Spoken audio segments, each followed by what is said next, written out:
We've all seen that famous scene in Eat, Pray, Love, where Julia Roberts' character, Elizabeth Gilbert, scoffs down a plate of pasta. Something we've all had, just maybe not in Italy. But there's a reason why this scene, along with some of the other food scenes in the film, are so mouth-wateringly tempting.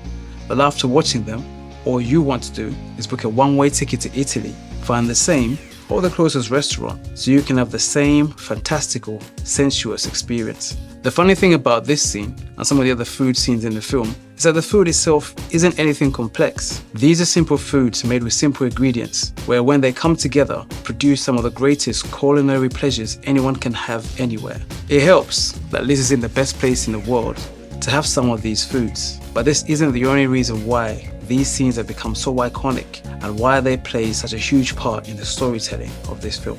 Eat, Pray, Love is a story about a woman who struggles to find the perfect balance in her life. After the breakdown of her marriage, and basically everything in her life, at this desperate crossroad, Liz even starts to pray to God for the very first time in her life.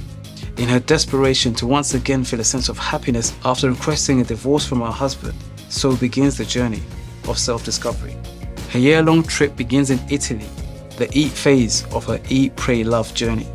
Something she struggles with after a few weeks of an eat, sleep, repeat lifestyle in Italy. You feel guilty because you are American. You don't know how to enjoy yourself. I beg your pardon. So what does Liz do to prove herself and her friend wrong?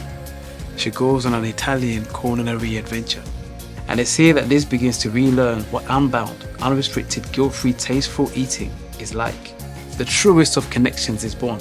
Through her senses and the cinematography, Liz's flavorful experience with the spaghetti alla matriciana draws us into this intimate experience of flavor, beautiful food and sound. Liz begins eating. We're made to focus on the relationship between Liz and her plate of spaghetti, as everything else in the scene and the world is pushed out of focus to meaninglessness. Nothing else matters as she's shown what happiness feels and tastes like. Just like the young intimate couple just before she began eating, in a world of their own, this is Liz's. This is also the first time in a long time she truly feels happy. Even the newspaper article in front of her about how obesity is a problem in Italy doesn't scare her into guilt or faze her. A lesson has been learnt and a new Liz is born. She learns that it's okay to enjoy yourself deeply, even if you gain a few pounds, that the greatest pleasure in the world is food. The pizza scene best illustrates this as she passes on her newfound knowledge to her friend and explains that the only person restricting her from truly enjoying this moment and her pizza is herself. And even if she gains a few pounds, a man wouldn't care, and she can always buy a new pair of jeans. And we see just how much fun both her and her friend have in doing so, and how that changes nothing at all. By the end of her stay in Italy, Liz learns that happiness doesn't need to be complicated or perfect all the time. You just have to be open to it and all that it brings. We see this in the Thanksgiving scene, where she has all of her friends round, but her friend forgets to defrost and make the turkey. But that doesn't spoil the perfect evening that you all have together. The same can be said when Liz is in India on the spiritual step of her journey, where she has some hearty Indian food, which she tries to eat guiltlessly and peacefully, but struggles to connect the same way she did in Italy. She's tested primarily by Richard, and to see if she falls back into her old guilty habits is a test of character. Liz stands up for herself and a newfound relationship with food, which she fights to defend and won't give up on.